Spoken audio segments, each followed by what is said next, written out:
Hello, everybody. Welcome to another exciting episode of Jimmy's Jambox. We're back at it again, and we're going to get on into it. But before we do, as always, please make sure to like, subscribe, push all the buttons, do all the things. You know, I don't know where they are, but you do, and I trust you. And with that being said, here's a quick word from our sponsors. Organic herbs and botanicals, skincare and edibles, wellness for body and mind. The Brothers Apothecary. Fine teas and remedies. Ronald Records. From indie gems to classic hits, discover the heart of local music. With live shows all the time, up close and personal, and regular releases on their in-house label. Ronald Records. Supporting the community, one track at a time. All right, thank you all so much for watching. Again, shout out The Brothers Apothecary and Ronald's Records. Make sure to click the link below and go check them out. Guarantee you're going to like it. And with that being said, let's go ahead and get on into it. Here is today's guest. Hey, y'all. Sooth here. Hello. Hey, man. Thank you so much for joining us. Yeah, it's my pleasure. Thanks for having me on. Yeah. Why don't you tell us a little bit about, who you are, where you're from, what you do, give us that Tinder profile of your involvement with music. Ooh, Tinder. I like it. Getting right into the real stuff early on. I am TJ Smith. My stage name is Sooth, rhymes with truth. Just real quick up top, it's not Soothe. Yeah. For all those wondering, I get a lot of that, and doesn't have an E on the end. It doesn't have an E on the end. Yeah. I really appreciate that you kind of figured out the phonetics of that one. It is Sooth as in soothsayer. Mm-hmm. So, but it's confusing when you drop the sayer part. That's fair. Yeah. My name's TJ. I kind of grew up around a lot of spots in the South and Southwest. Mm-hmm. New Mexico, little Tennessee, little Texas. Mostly the Dallas area in Texas. Okay. And kind of grew up always really into music from, as far back as I can remember, just kind of leaning into anytime there was music playing, whether it was, kids music or something on the radio, or we went to church a lot and mm-hmm. there was always music happening around church. So was very excited and just felt very resonant when there was music happening. Like it kind of drew me in. Yeah. So sang a lot, and then started taking piano lessons, and really enjoyed not only listening to and singing along with, but also creating music through an instrument. Yeah. Eventually got going in the band program at mm-hmm. school, started playing drum kit. I originally auditioned for trumpet. Oh, my band director. What an interesting turn. Yeah, my band director was like, "You don't have the lung power, buddy." Oof. I know. It was a blow. Pun intended. Percussion was the pivot. So I never looked back. Got a drum kit. Fortunately for my parents, we had a shed in the backyard. Oh, that they got to put helpful. The drum kit in. Yep. They were like, "This is the deal. We'll put the drums in the shed, and you can go out there and make all the kind of insane noise you want." Fair. Did you have neighbors that were close, or did you have a little bit of property to separate them from you? We had just enough space. Nice. That I think we didn't get the cops called on us. Okay. Hey, that goes a long way in the world of drummers. It's true. If you have a space where you can play any time and your parents aren't going to yell at you, and more importantly, your neighbors aren't going to yell at you, yes, then that goes a long way. Honestly, looking back, I think that's maybe the reason I am where I am today. It's because I had that opportunity and that privilege to mm-hmm. to just experiment and kind of teach myself. We did also have a really great percussion instructor at school, so like he was really cool. To I think it was like every Friday or every other Friday or something, he would do like a drum kit lesson. Oh, cool. So like, if we did well that week and we like learned all our songs and our rudiments and everything, he would bust out a drum set and we would learn how to do that stuff. So That's helpful. it was great. And then kind of took a little lesson or two, enough to get the, Like ground level mechanics of drums. And then from there kind of taught myself. Got to play in a couple goofy garage rock bands in 8th grade, and was in about 1,000 bands in high school. So yeah, always kind of around music, but usually centering around the drums. Gotcha. Yeah. Well, that's exciting. Yeah. And I mean, again, it's cool that you had the opportunity to like learn it with a bit of freedom. Where it was like, anybody in your family like musically inclined at all, or are you like the first generation of musician? Yeah. So my some of my older relatives played things like piano, sang in the choir at church. So church was definitely kind of a center point for music in my family history and kind of in my life. My mom had a piano that kind of was purchased for her when she was a kid, but she didn't take to it as much. But we still had it when I was growing up. And so I, looking back, I'm really grateful that was just something sitting around in our house that I could wander up to. And even when I was younger and didn't know how to do anything that was pleasant to the ear, it was still, again, that space to kind of explore and experiment and just kind of free play and learn, okay, the register here is lower, the register here is higher, and just understand, again, the mechanics of that instrument. Yeah. When you hit two notes and they did the warbly sound versus when you did hit two notes and they did this like rich, synced up, harmonized sound. Yes. And you like were realizing you were learning like multi-tonal experiences before you even knew what they were. Yeah, before you could even put language to it, right? But it did something kind of like in your body and in your heart and mind where it lights you up. And yeah, it is like really a cathartic experience on a level that's hard to describe, but you know it when you hear it.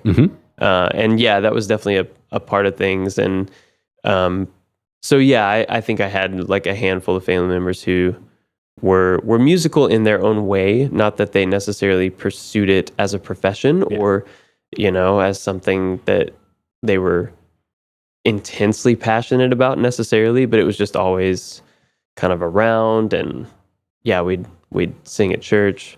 It was always very much a part of my life in a lot of different ways. It sounds like it was very welcomed in your household, even if it wasn't like heavily practiced. Yeah, I mean, like I said, my mom didn't take to piano when she was growing up in the way that I think maybe her parents hoped that she might. Yeah.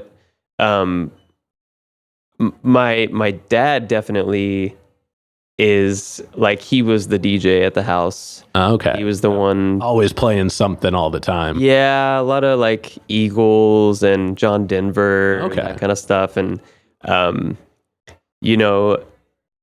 he's got his own sound. I'm not going to say he's got vocal prowess, but man, it warms my heart when I hear him sing. Yeah. I'll say that. Yeah. Partially because he's my dad, I guess. That's fair. But also, like, he's got this nice kind of bright tenor range. And there's just something really delightful about it. And when he would sing along to some John Denver, I think it spoke to me in a way, because I could tell he was really free in that moment. Yeah, he would lean into it. Yeah. Even if he didn't have like the stats behind it to make him like a phenomenal singer. And I think that's what I loved about it, is that those early memories were formative for me, because it showed me that music is a place where you don't have to kind of be perfect or pristine or polished all the time. You don't necessarily have to have the most insane level of proficiency or skill. It's about expression. Yeah, you just have to have the passion behind it. That's it. Yeah. No, I love that. I saw that in a lot of different friends and family around over the years, and I think that's what drew me to music in a big way. Oh, yeah. No, that's awesome. So, yeah. Now, these next couple questions, these are ones we check in with everybody on. They're just little fun format questions. Cool. But this first one's one we ask early. It's one we ask often, and it's definitely a crowd favorite. What was the first album you ever bought with your own money? Ooh, that's a great question. To be honest, I don't know that this is the first album I bought with my own money, but I do have a very vivid memory of this early on, of like knowing that this record was coming out and kind of needing to get it as soon as I could. And it's Two Lefts Don't Make a Right, but Three Do by the punk pop band Reliant K. Okay. Yeah. They were like the big one for me in, 7th, 8th, 9th, 10th grade. That window of time was like Reliant K was the GOAT. And that's a name I haven't heard in a little while. Yeah, is that right? You're familiar though? I am, yes. Okay. So that album was the one that came out after the one with Pressing On and Sadie Hawkins Dance. Those were some like kind of cult hits, I guess you'd say. Yeah. But Two Lefts was like where they grew up a little bit, I think. They like proved to everybody that they were a serious band. They weren't just like a flash in the pan punk pop, kind of forgettable band that was a one-hit wonder. I mean, Good Charlotte. Who are we talking about? No. Right. And no disrespect to Good Charlotte, but like Reliant K, man, there was something, again, I think that spoke to me in what they did, because they did have the chops. Speaking about like not needing a high level of skill, they did have that skill, but they didn't let that keep them from being silly and having fun and letting music be expression, and very real and very human. So I loved that. They would do the secret tracks that are just like goofy sketches. Man, that's such a lost art. I think. I agree. Granted, I think the digitalization of music in general kind of makes it hard to do secret tracks. But it's true, because the mode that we use now to listen to music isn't conducive to a secret track, right? Yeah, so I very rarely hear a track where it's like it ends and then 1 second later you're like, wait, this feels like a new one, but it still says the same. Oh. But I will say, just from my personal standpoint, every time it happens now, I definitely appreciate it like 10 times more. Me too. Yeah, because that they're sort of nodding back to an era and a style, or like a subgenre of a world of music that is almost forgotten. Yeah. So that's nice. And I think there's a whole generation now that has grown up without that concept. So it's a little harder to like sneak them in and like have it be a moment, because you're going to be like, well, the song's almost over. Let me just hit next. Right. Whereas like back in the day when you had your CD player, you weren't pulling your CD player out of your backpack to hit next most of the time. When you found a spot where it wasn't going to skip, you just left it in that spot for the whole day. That's it. Yeah. And I approach making music that way, not to get ahead of ourselves, but I'm an album listener. Same. Like I want to like dip into the artist's world and live there for a while. Yeah. I want to like swim around in those waters for however long they intend for me to as a listener. So whether it's an EP or an LP or whatever the format is. Yeah. Singles are great. I get what singles are for. I understand they're your calling card. But I do think that if you're really trying to wrap your head around what an artist does, right? Like, and understand them on some level. Yeah. You got to listen to a body of work. Yeah, that's it. So I agree. The secret track is a fun sort of little bit of personality. Yeah. The artist gets to throw in the midst of maybe some of the more serious stuff that they do. but it shows you the well-rounded human that they are. Yeah. And I love that. I remember when I was listening to Chromeo's Fancy Footwork album, they had a bunch of secret tracks that were all like unpolished tracks. I love it. Like they weren't like full songs. They were just these kind of like almost unmastered moments. Yeah. That just like, you were like, oh, this is kind of like, I see how you couldn't make this into a whole song, but it was too good an idea not to put out there. Right. And so they gave it to you, but it's not one you could skip to. You had to like either jump through the song or you had to wait for one to end. Yeah. But it always like when I wouldn't let those parts play out, I would always be like, wait, right now it's supposed to be that little bit.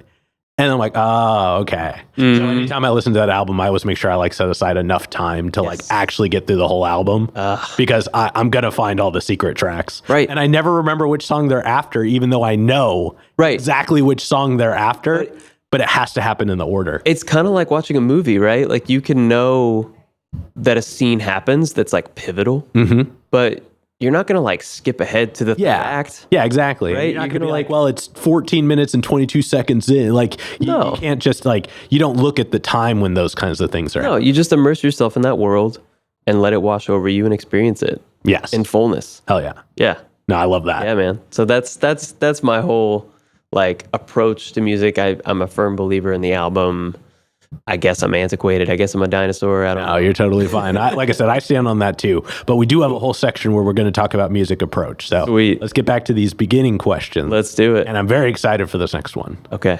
What was the first live show you ever went to? That was like one you wanted to go to. So you saw it was happening, you got tickets, and you went to it. Wow. Sheesh. I think rather than a show, I think I'll take a little creative license with my answer here, if that's okay. Yeah. Because it's a very vivid memory for me, and I think it might be the best answer. There was a festival that happened in a little town called Bushnell, Illinois. The festival is called Cornerstone, and it's now defunct, sadly. But is this really cool festival that was essentially, again, kind of growing up in the church, as I mentioned, there were certain limitations for, parts of the music world that I could participate in. And so this was a Christian music festival, but it was like on about the most alternative edge of that culture as it could possibly be. And it had like As I Lay Dying and Under Oath. And yes, exactly. All this, and all the way from that to like folk artists, like your Bob Dylan types that are, making pretty compelling music and asking good questions and kind of challenging paradigms and things like that within that world, which as I was growing up, I realized like, oh, I'm very compelled by that and I enjoy that. So that festival was one that a lot of bands I was really into was playing. And so as soon as I knew about it, basically a buddy of mine went the summer before my first year, and he came back and just told me, hey man, this is awesome, you got to go. And so it was like, $150 or something for a ticket, which when you're 16 is a lot of money. Yeah, that's steep. And somehow I convinced my parents to let me road trip from the Dallas, Texas area. Oh, damn. All the way up to Illinois. Oof. And it was, like a very important experience, a formative experience. And it's a week long of basically Christian Woodstock. Yeah. So, I don't know what kind of substances existed behind closed doors, but it may not have been all kind of free love and those kind of hippie vibes externally, but in a way it really had a lot in common with Woodstock, I would say. A little more like tight-laced, maybe a little more clean cut, but still like lots of hippies, a lot of really sweet people that I would say probably existed on the fringes of their sort of Christian communities. Yeah. But then came to this place where they could let their freak flag fly in a sense. And just like share really interesting music, and there were all kinds of different artistic things happening at this festival. So Yeah. that was huge for me. Cornerstone. That's awesome. Yeah. And, I've spoken to a handful of people on the show now that have all, like, their experience in music is very Christian based. Like, that's how they grew up as well. Yeah. And one thing I've really, like, come to appreciate about it is Christian music is so broad. Like, religious music has, like, so, especially in the Christian religion, because there's, like, there are heavier bands. There are, like, Five Iron Frenzy was like a ska band. Oh yeah. But again, I didn't know As They Lay Dying was a Christian band. The first time I ever saw them was at Ozfest. Right. Exactly. So, like, they can exist in multiple places. Yes. But I think what's even more cool is that when you put on a Christian festival, there are so many different styles of music. And it's one of those moments where you're like, that's a Christian band? Yeah. Wow. Like, and it did, I think, especially for a lot of younger musicians coming up and in the beginning, that was their opportunity to be like, oh, I can experience this kind of music. I can do these kinds of things. And as long as it stays within these boundaries or it doesn't talk about these parameters, Right. then it still stays true to what I'm trying to do. It's true. And one thing I'm, like, very passionate about is, like, pushing back on the misnomers of, like, non-genres, like the word Christian as a genre. Yeah. It's like, that's the silliest thing you could ever... Yeah, because that focuses, I feel like, more on subject matter than it does genre style. Exactly. Yeah. So you'd have to slap another sort of adjective or qualifier onto any band that happened to be Christian. Yeah. Just to tell you what they sound like. You have to say Christian, and then hardcore, rock or Christian metal, is Christian ska or whatever. Yeah. So I always thought that whole thing was very silly, but I also understand that this is the world we live in, and you gotta just wade through the genre waters and figure it out. Yeah. I think, and at that time, especially in, like, the earlier points in time where, like, it was starting to become, you can just make any kind of music as long as you stay true to faith. Right. Like, that was the only way that they could kind of get it to be integrated. They're like, look, we are going to do this less perceived genre, but we promise it's in, good faith, no pun intended. Exactly. And so that, I think now there's a lot less of that. You know what I mean? Like, to this day, I just still didn't realize that Under Oath was even, like, in that realm of things. Right. But then once someone was like, well, yeah, their name is Under Oath, I was like, well, I mean, I get it. It doesn't, like, I get it, but, like, they were so angry. Yes. They were so angsty. So, like, yeah, no. And I think as time progresses, I think that first bit's just going to drop off, and it will just be, this is the genre, and they also happen to be, focused in this. Yeah. Well, and I think definitely as a culture, we've become a little more open-minded and a little more accepting and understanding that, like, things are kind of nuanced, and like, you don't necessarily benefit always from, like, putting things in boxes and thinking about things as black and white. So I agree. I think we're headed in that direction, which is a great thing for the arts in general. Very much so. So yeah. All right, now we've got one last question to go in the foundation portion. Let's do it. Do you have a defining moment where you decided you wanted to take music more seriously? Yeah, I think there were probably a lot of those along the way. But certainly I can think back to my senior year of high school. I wasn't doing the band program anymore, but I was pretty active in choir in school, and had also done some theater stuff, and was very, busy playing in little high school bands and that kind of thing, and doing music in church. And so I realized, like, I kind of looked around and was like, oh man, like, this is what I find myself spending a lot of my time and energy on. Maybe I should lean into that. And I had a lot of encouragement from others around me, mentor figures or friends or whatever.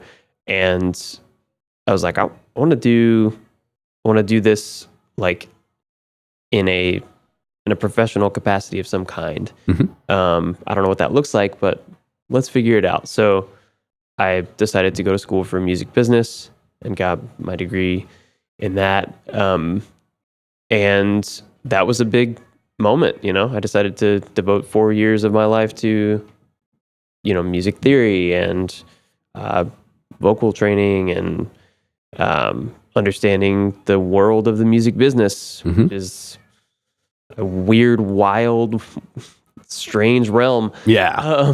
But that was certainly a pivotal moment. And then beyond that, as far as like recording music that's mine, shifting into the role of a writer, songwriter, and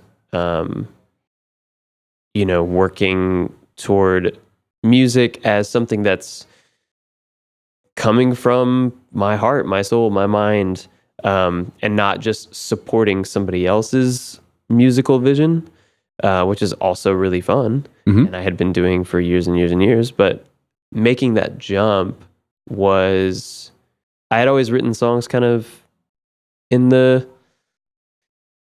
interstitial moments between band practices and things like that, or on my own, and never really brought them to anyone. But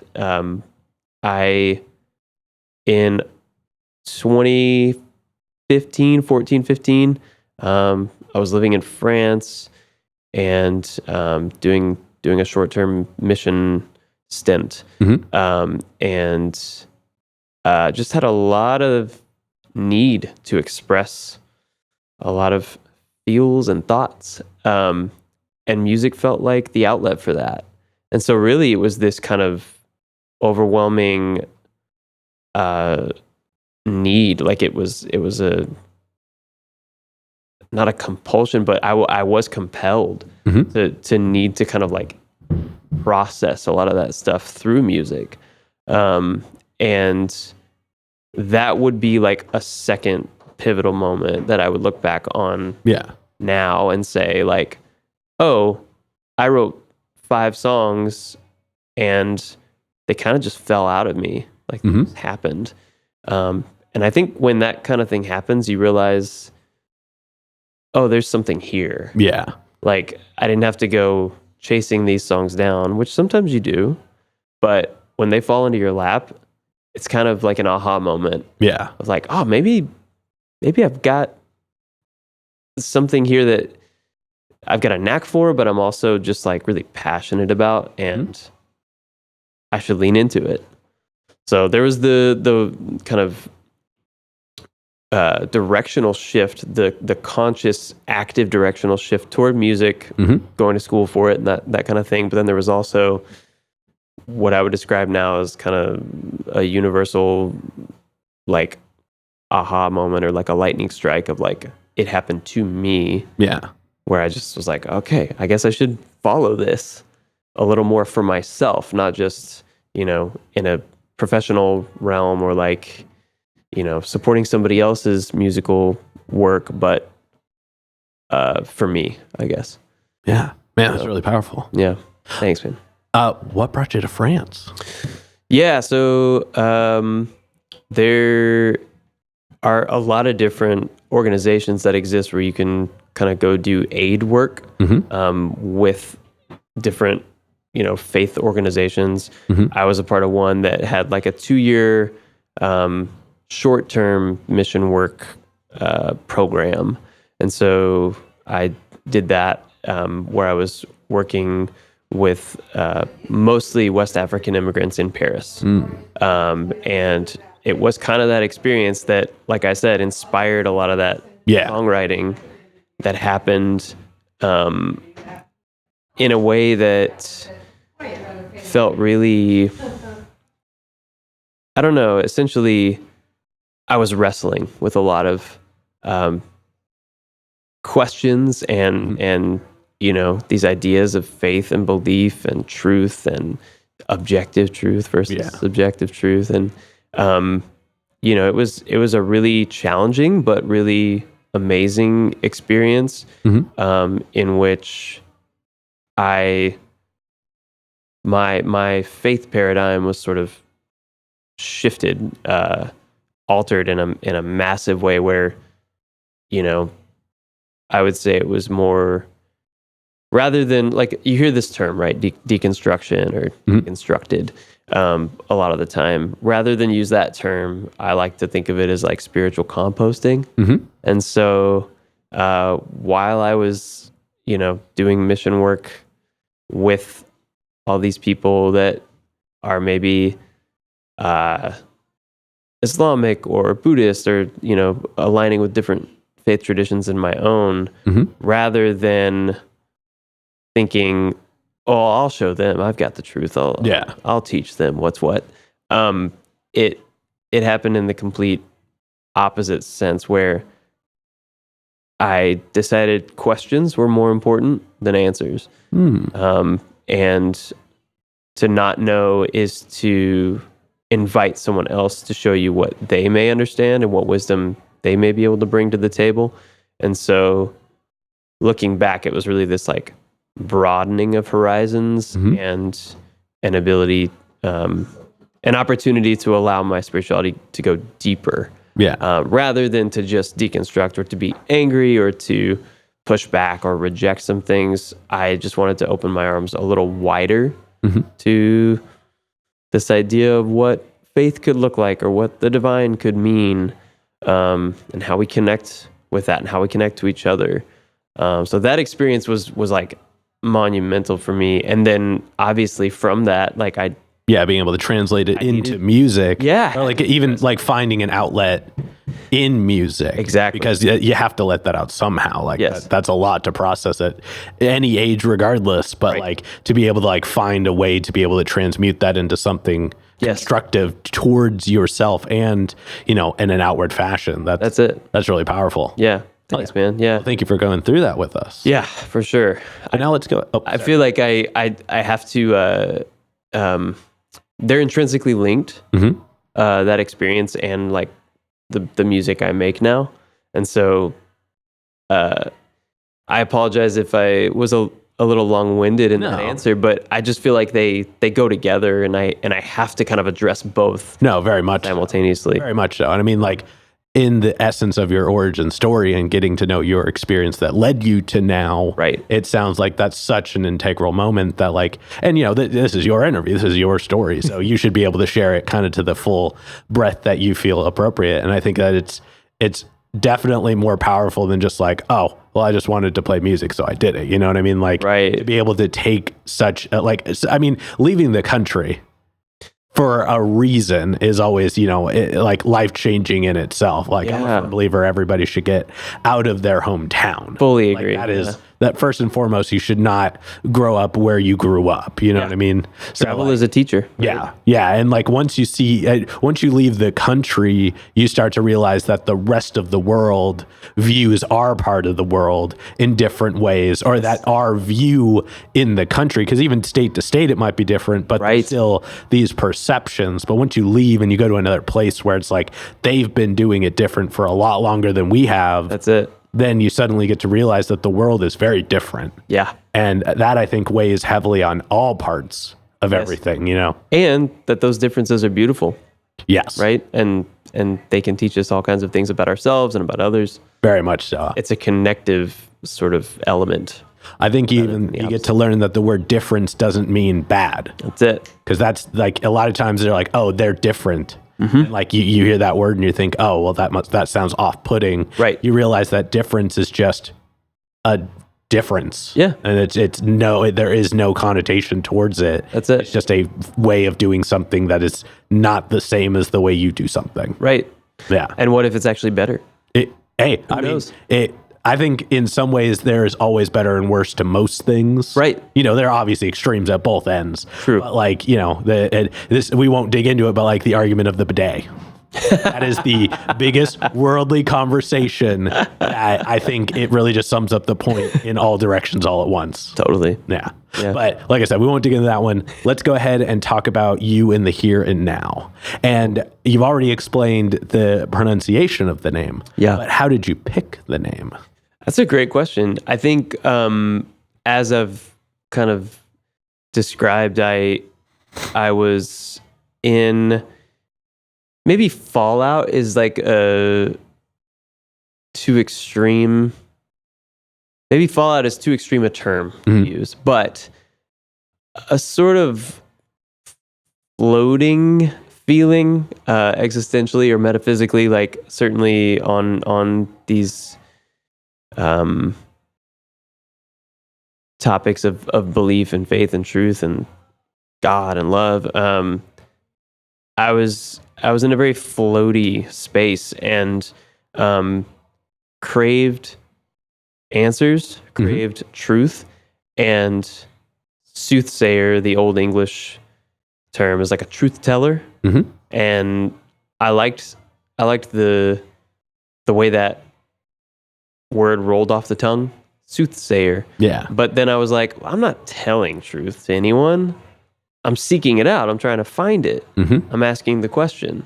And so sooth as a sort of shorthand for truth, or maybe the pursuit of truth, felt like a really powerful and a succinct way to sum up what I was aiming to do with my music as this exploration of life, of faith, of the divine, of what it is to be human, and to connect with others and to connect with yourself.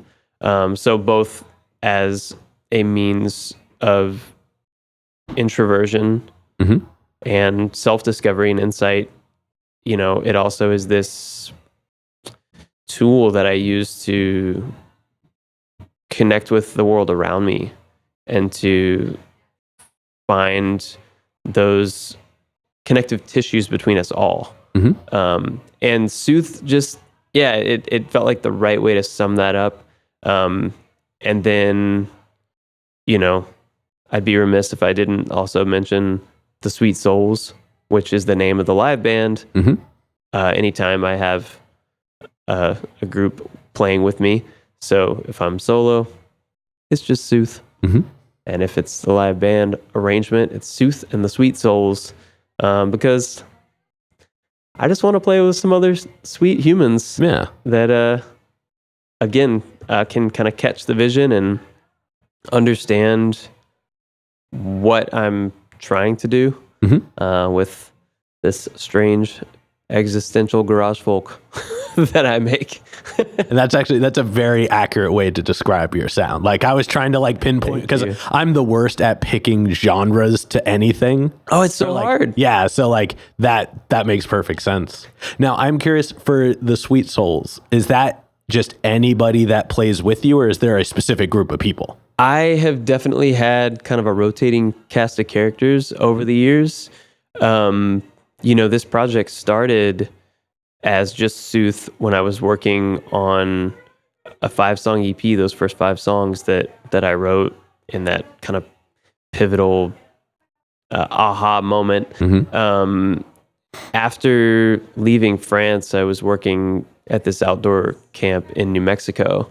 And so the project then was just Sooth, and I had some audio engineer pals and musician pals, and we all got in a room and just put the EP together. That didn't see the light of day until 2020. So, as is often the case with a lot of folks, the pandemic was this horrible thing that happened that also a lot of room for creativity. That's it. Yeah. So there was all this space and time, and I was like, oh, great.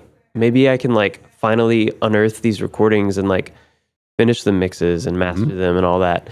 And so once I did that in 2020, and then once live music kind of returned, I was like, I want to create a full band arrangement that can exist at a live show for these songs. And I was writing other songs and working on new music, and it was like, let's make a go of this. Yeah. And so the Sweet Souls is any group of folks that I have the privilege of having support the music that I make.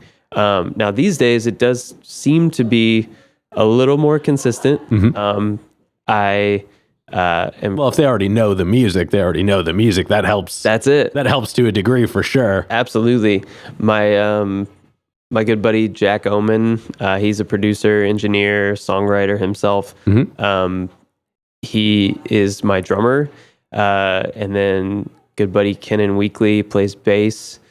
for me. Those two are pretty regular members of the band now. I'm very, very grateful to say, because it's just a gift to have folks that are kind of on board and they believe in it, they get it. I have so much fun playing with them. And then lead guitar, I am no guitarist. I explained I started on drums. So learning guitar was essentially for me, it was like a charlatan's trick. It was, kind of pretending to play guitar. Yeah. Getting good enough so that I could write songs. It was a means to an end. So I got good enough to play some rhythm guitar to bang out 3 chords in the truth.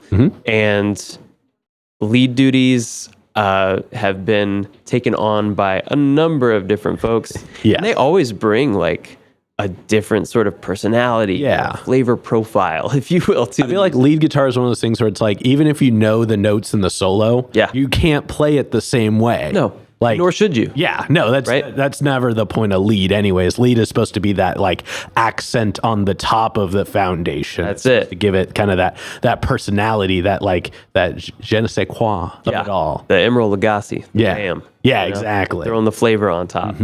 So yeah, I think, anytime, I mean, like that's just been indicative of like bands throughout time, even like when bigger bands get like a main character replaced. Right. It always has to bring something different because you don't want to just sound just like the other person or take anyways. You want to bring something to yourself as like kind of a front sound. Yeah, absolutely.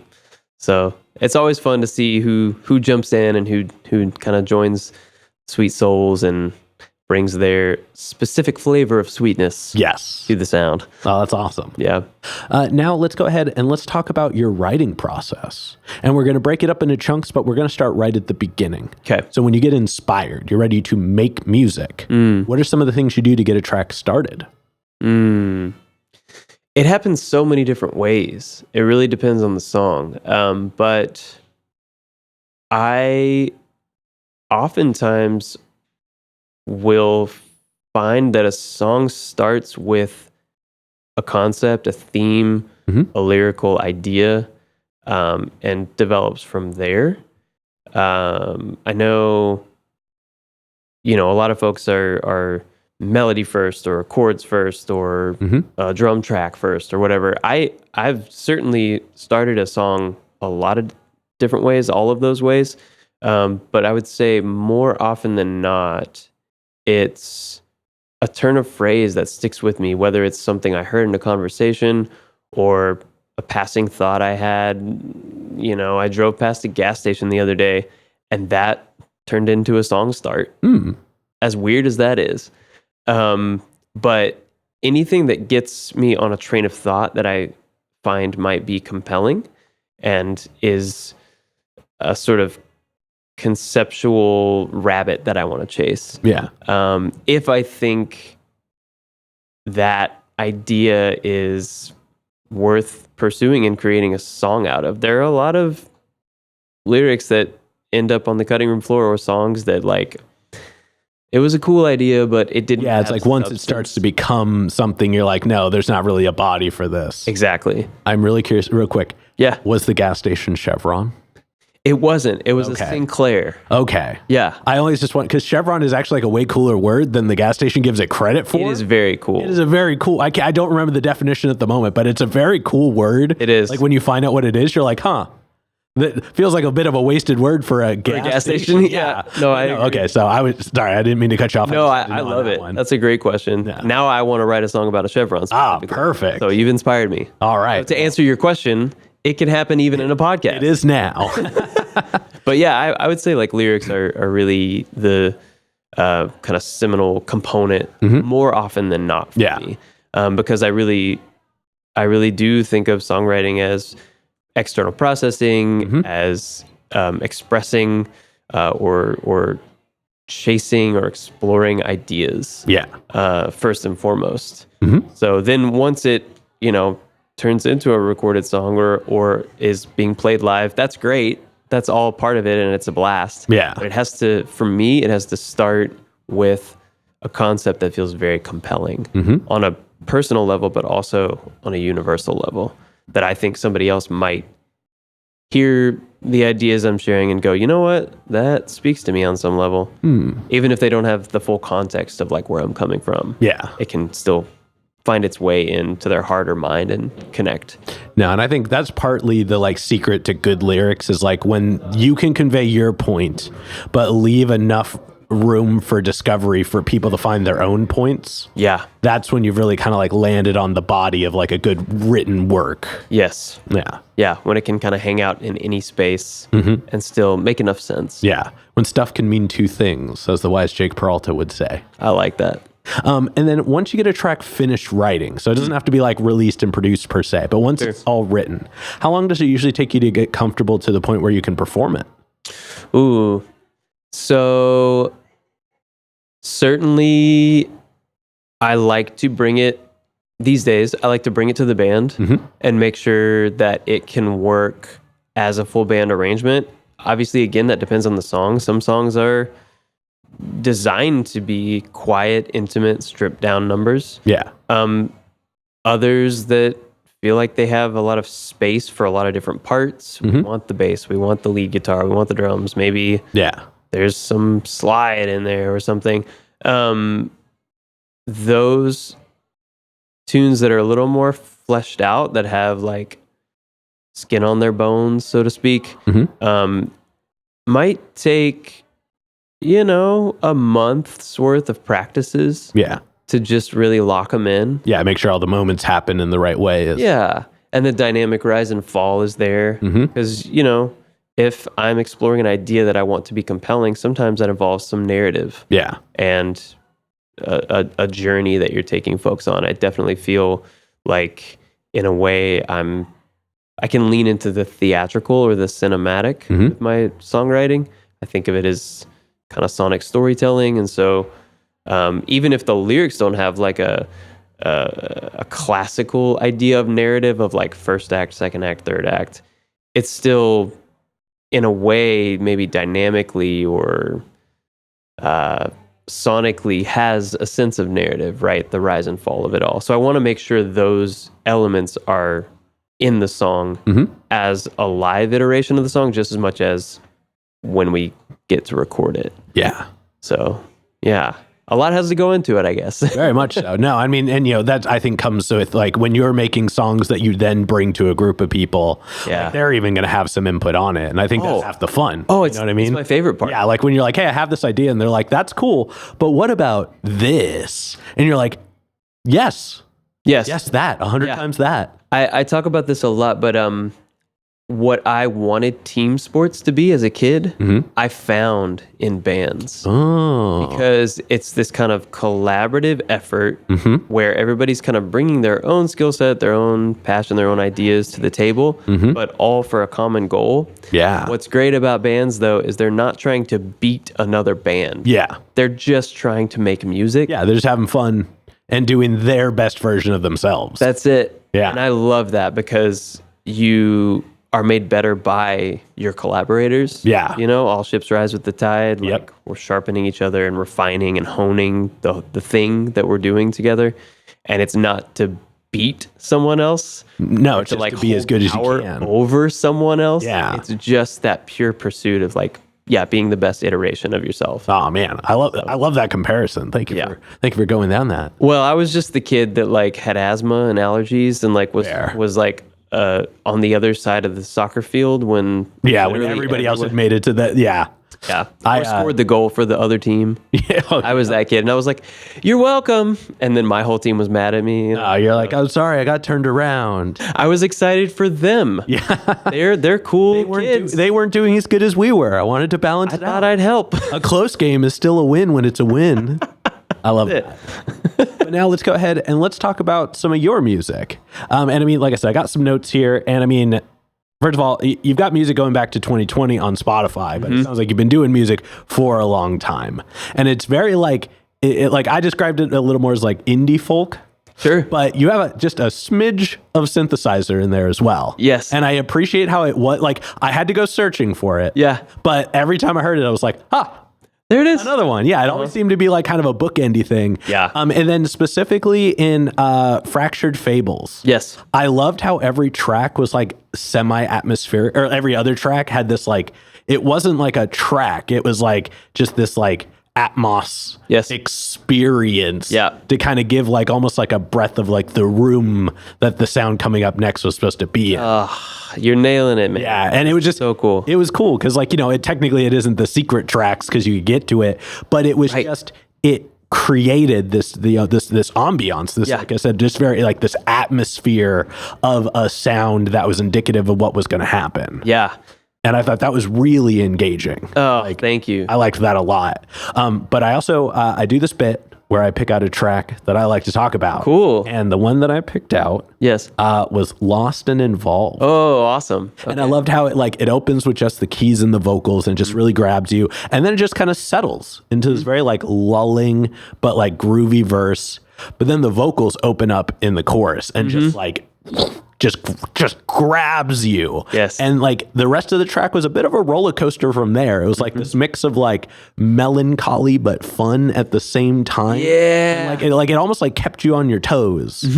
Or like it did keep you on your toes, but like it had this like, there was no place for you to settle at any point in the track. So you end up listening to the whole thing just really intently. Yeah. So I really enjoyed that. I love that. Thank you. Yeah. Thanks for taking the time, first of all, and to like engage with it enough to have some thoughts and feelings.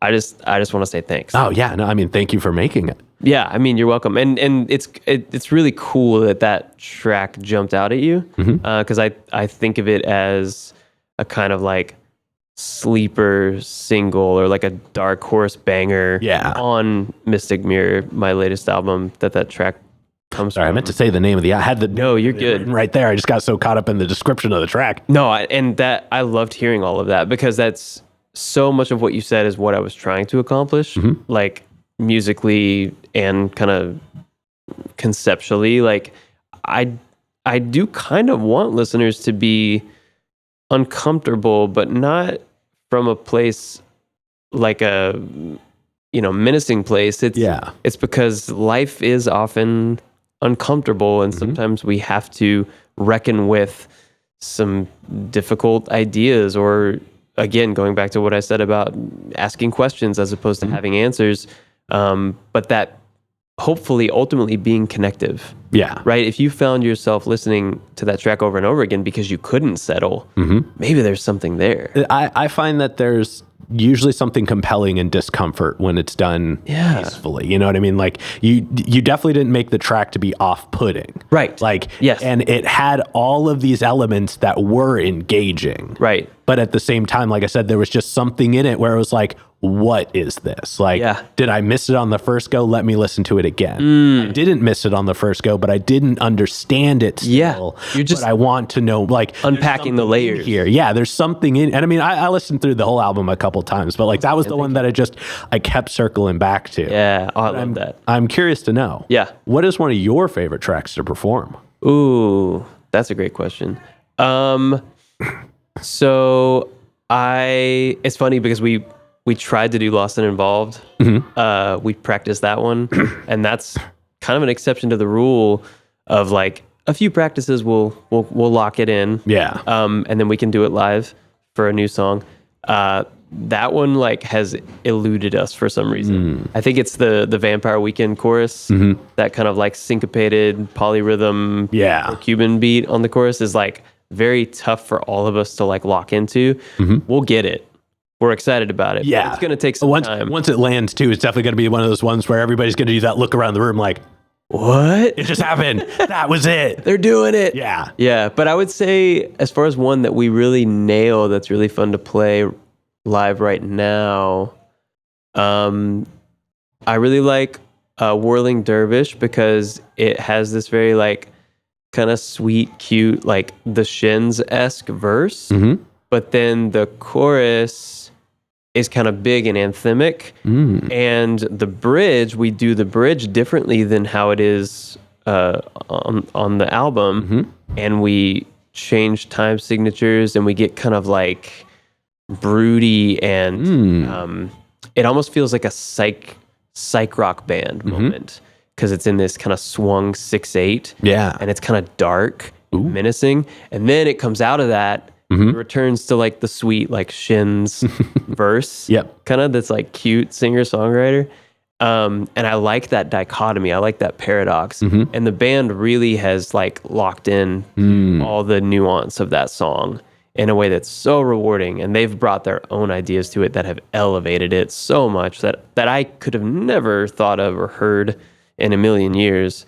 So that makes all of those reasons make that track a blast to play. And I also really like Ain't Gonna Kill Ya, which is the second to last track on Mystic Mirror. And we often close with that song. And we do something that's really fun live. We go into like a barn stomping country double time jam. Okay. So it's this kind of waltz song. It's got that 1 2 3 1 2 3 feel, but then at the end we take it into this like doo-dap, doo-dap, doo. Yep. And it gets a little unhinged, but in an awesome way. I think if it's the ending track, it's allowed to be. You know what I mean? Like if you're gonna close out a show, close out the show big. That's right. Yeah. Do it up. Hell yeah. So yeah, both of those are really fun to play. Awesome. Well, definitely gonna have to come and check those out sometime. Yeah, man. Y'all definitely should as well. It sounds like it's a really powerful experience. Do it. Get there. Right. But with that being said, we've got a couple more questions to go in this middle portion. Let's do it. And the first one, we're going to zoom out now. We're going to look at kind of music as a whole. Okay. Looking at more of the current music of today, things that are happening either in genres you listen to or just stuff that you've heard in general. What are some of the things about newer music that you're enjoying at the moment? Oh, wow. I do like, we've talked about genre a good bit. I do like how more and more I see genres blending, and again, like less of these kind of defined categories and boxes and kind of black and white, like this is country, this is R&B, but I kind of like the fusions. I like even, the music that you can tell what their influences are, and they are all very disparate and like they're coming from very different places, but those artists aren't even like citing them. Yeah. I kind of like that it's just very freeform. So super into that. At the same time, I do like those artists that it may seem counterintuitive to what I just said, but I like those artists that are going deeper and harder into their genre. Yeah. That are really just kind of like diving fully into like being a folk singer songwriter or being a jam band or whatever the case may be. This may be a little white bread answer, but I like the new Iron and Wine album. It has incredible arrangements. There's like awesome string sections and just weird atmospheric sounds, kind of going back to what I did on Fractured Fables that you talked about. I like that stuff. Yeah. That kind of takes you on, again, like a cinematic journey. Yeah. And that album certainly did that. Also, the new Justice album is... Man, I haven't gotten to listen to it yet. I really need to sit down. I'm sure it's... I haven't found enough time. I know I'm going to need some time with that. Yeah. And I just haven't found it yet, but I am so excited to get to sit down with it. Justice always... Their music is just... It's massive. Yeah, it's like they do such a good job of making explosive sounds so controlled. Yeah. You're just like, how? How did you just do this? Yep. I'm also really pumped about the upcoming Childish Gambino job. Oh, I can't wait for his... I appreciate that he re-released his demo album as the actual album. Yeah, I've been listening to that a bit, and I'm sad he's only got one more coming. I know. It's going to be so good. He's describing it as a soundtrack. Yeah. So I'm just my mind is awash with ideas of what that means. Yeah. And knowing him, it could be so many things. I know. Yeah. I'm pumped. Yeah, me too. I'm looking very forward to that. Yeah, what else am I digging? I like the new Phosphorescent record. Do you ever listen to Phosphorescent? I haven't, no. That new record is really great, really sweet. Yeah, just good. Kind of metaphysical folk. Yeah. But it rocks too. It's got some jammy moments. Oh yeah. Yeah. Yeah. Well, circling back to what you said a moment ago, I appreciate your acknowledgement of the duality of like people who are bending the rules of genres altogether. Yes. And the people who are choosing to just exist more fully in them. Because I think that as time progresses and we blur the lines of things, it is important to remember where they're defined as well. Right, and where they come from. Yeah, like that, like people have to be people don't always have to push the envelope. I think that's what it comes down to, is like sometimes that ability to exist so wholeheartedly in one space can really go a long way and like really mean something to the people in that space as well. That's right. And so, and then when they step out of their boundaries or collaborate with these other people in other spaces, then they get, it's kind of like Bruno Mars and Anderson .Paak. There you go. Like, I feel that is like, and I always forget the name, Silk Sonic. There we go. Sonic, yep. I feel like that is Bruno Mars's best performance. Right. Because he gets to exist a little bit outside of the realms of that like true pop funk that he's doing. Because he does the pop funk sound so well. Super well, yeah. That it's like, he can't push the boundaries in there because he's got it so well refined. But then Anderson .Paak comes in, who is lightly unhinged. That is his beauty. That is his essence, is that he is always played on the line. And so he's just like, no, Anderson, Bruno, come stand on the edge with me for a little bit. Yeah. And that just had given him so much room to breathe. Yes. And I think that like that is, in my opinion, some of their best work. Oh, yeah. Because as we've said, like the collaborative effect is that it elevates what each person brings to the table. Yeah, very much. Enriches it and makes it that much better. Very much so. That's a great example. Yeah, thank you. Yeah. But like I said, we got one last question in this middle portion, and this is probably the densest question in the interview. Okay. But we've talked a lot about your experiences with music, the actions, the reactions, and things like that. But when it's just you and music one-on-one, what does music give back to you? Ooh. I think that this phrase has been tokenized and has lost a little bit of its meaning, unfortunately, but I like applying it to what I feel when I'm getting to work on music, and like you said, it's just that kind of pure creative space and just you and what you're doing musically. A safe space, or another way I've heard it phrased is like or maybe a tweak on that idea is a brave space, which I like both of those ideas. Anywhere that you can exist in a vulnerable way and know that belongs, that is accepted, no matter what you do, no matter what you bring, that there's not going to be judgment, there's not going to be rejection, there's not going to be critique. Even in the songwriting process, right, you do ultimately sometimes want the critic to come in. Yeah. But I most enjoy the part of songwriting that is experiential and is almost maybe bubbling up from the subconscious, and is like felt in your body before it's kind of intellectualized away. Yeah. Some of the humanity is kind of like reduced down. And that's coming from somebody that's very heady and concepty and kind of loves, like concept records and all this stuff that's very intellectual. But I really, I love kind of like hooking into a melody that I find compelling and then like creating variations on that melody just over and over again, kind of like almost like sound bath style or something that's very like loopy or like a wave washing over you. It's healing. I think it's very like cathartic and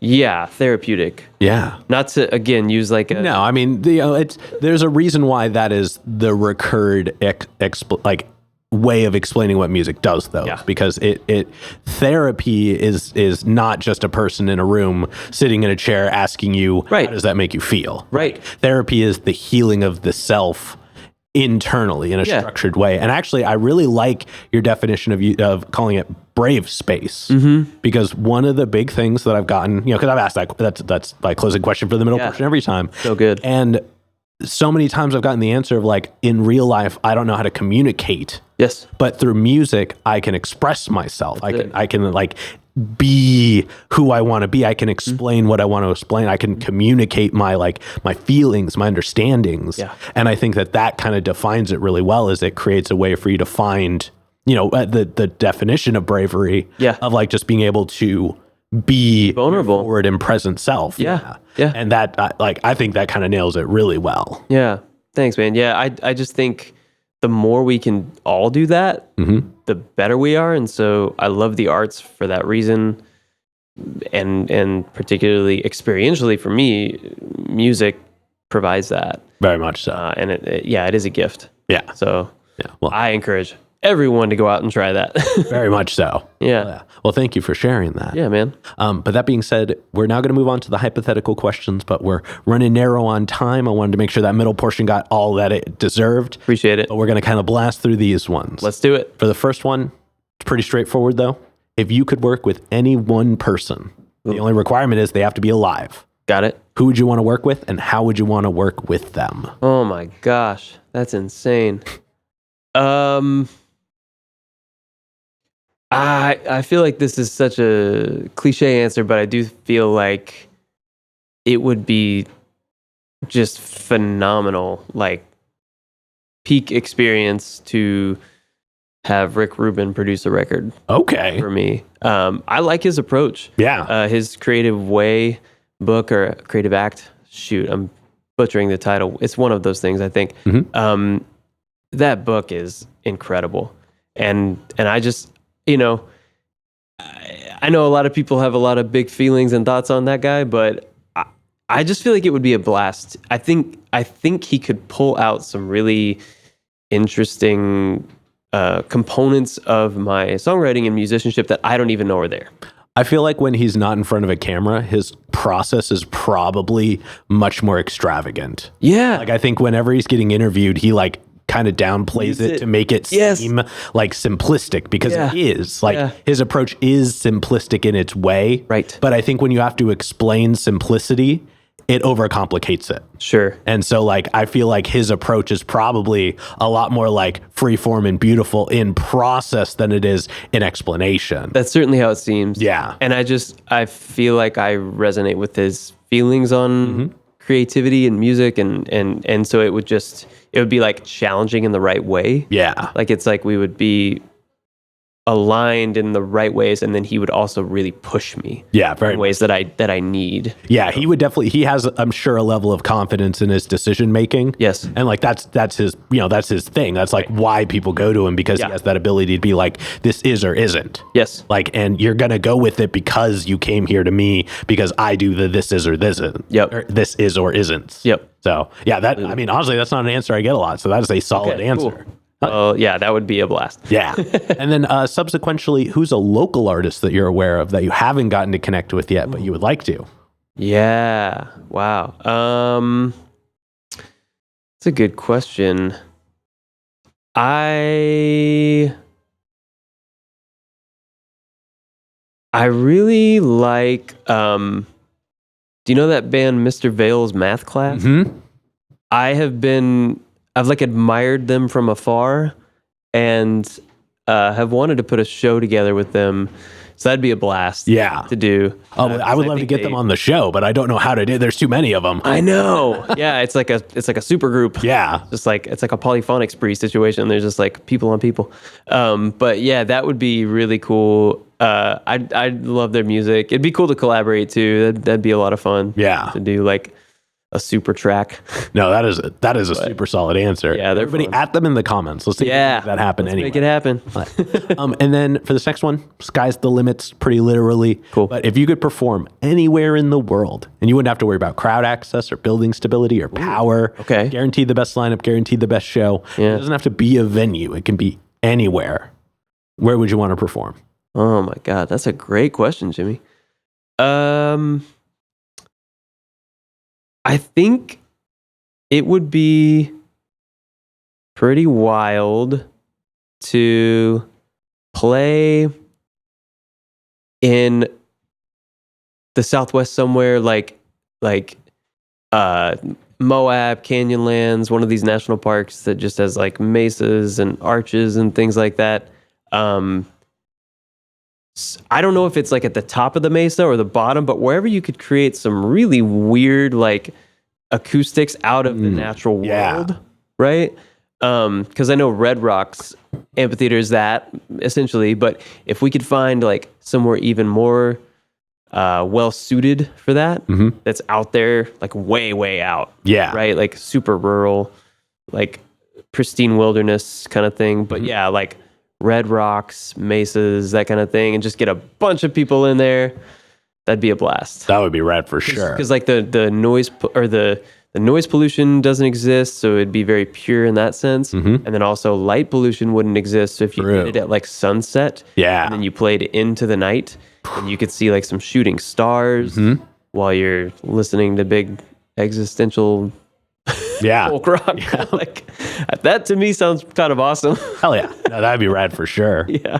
And then to wrap up the hypothetical questions, if you could get one more album from anybody, they could be alive, they could be dead, they could have not put out an album in 100 years, they could have put out an album yesterday. Wow. Who would you want an album from? Okay. Ooh, this is tough.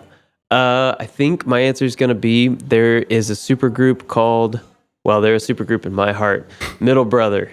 It's John McCauley from Deer Tick, Taylor Goldsmith of the band Dawes, and Matt Vasquez of Delta Spirit. All three of those bands are like huge for me. Like at any given time, those three bands have been my favorite band. Yeah. And so the three of them got together in Nashville, I think 2011 or sometime, and made a record, and it's incredible. And I just love what each of them do as songwriters. And so I've desperately wanted a Middle Brother LP2. Hell yeah. So we'll call it Oldest Brother. Oldest Brother. Yes. Eldest Brother. Yes. Hell yeah. No, that's an awesome choice. Yeah. All right. And with that being said, we're going to go ahead and start wrapping this up. What can we look forward to between now and the end of the year?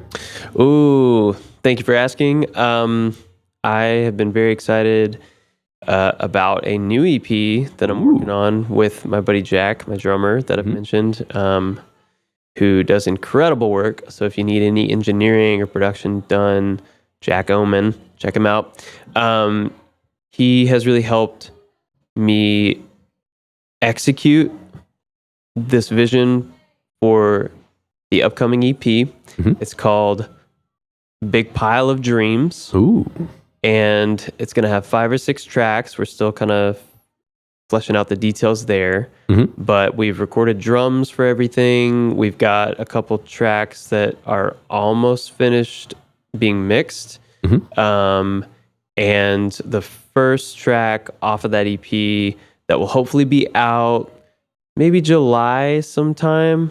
Let's loosely say July sometime. Is called Weapon of Mass Distraction.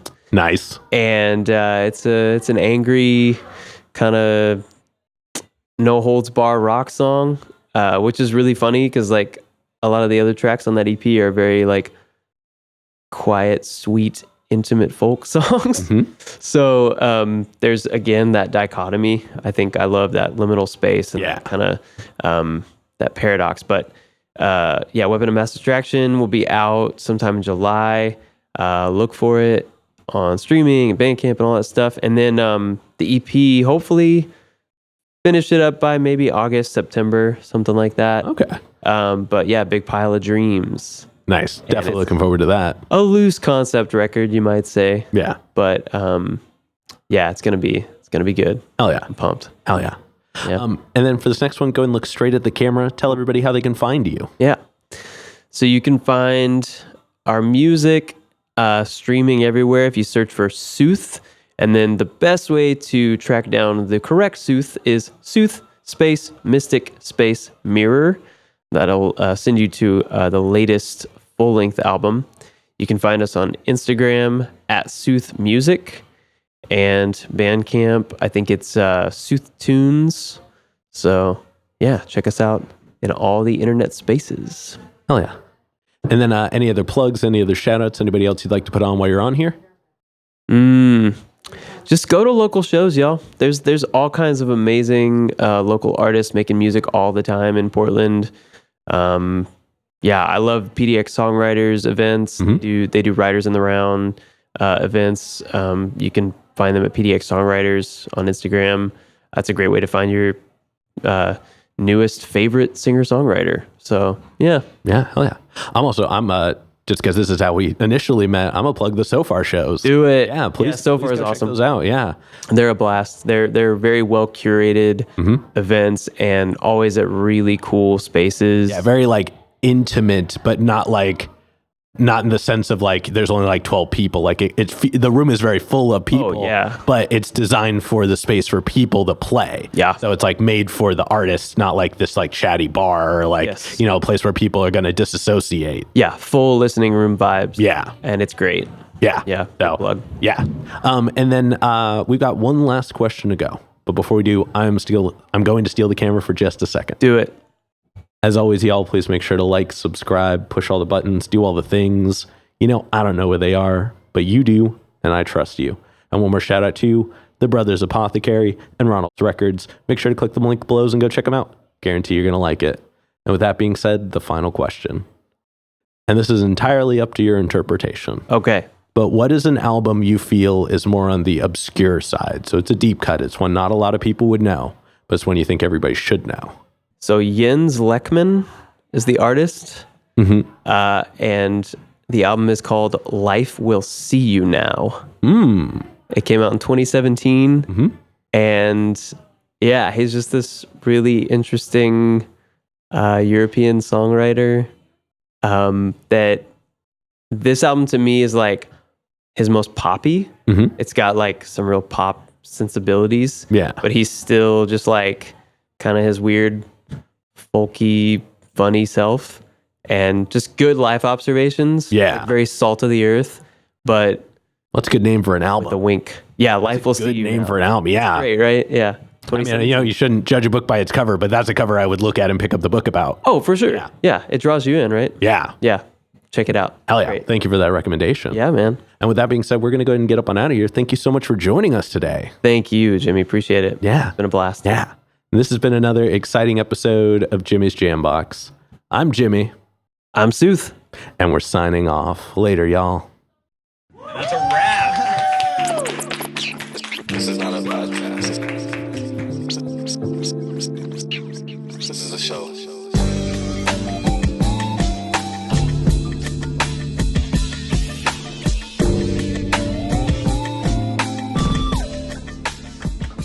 Keep jamming.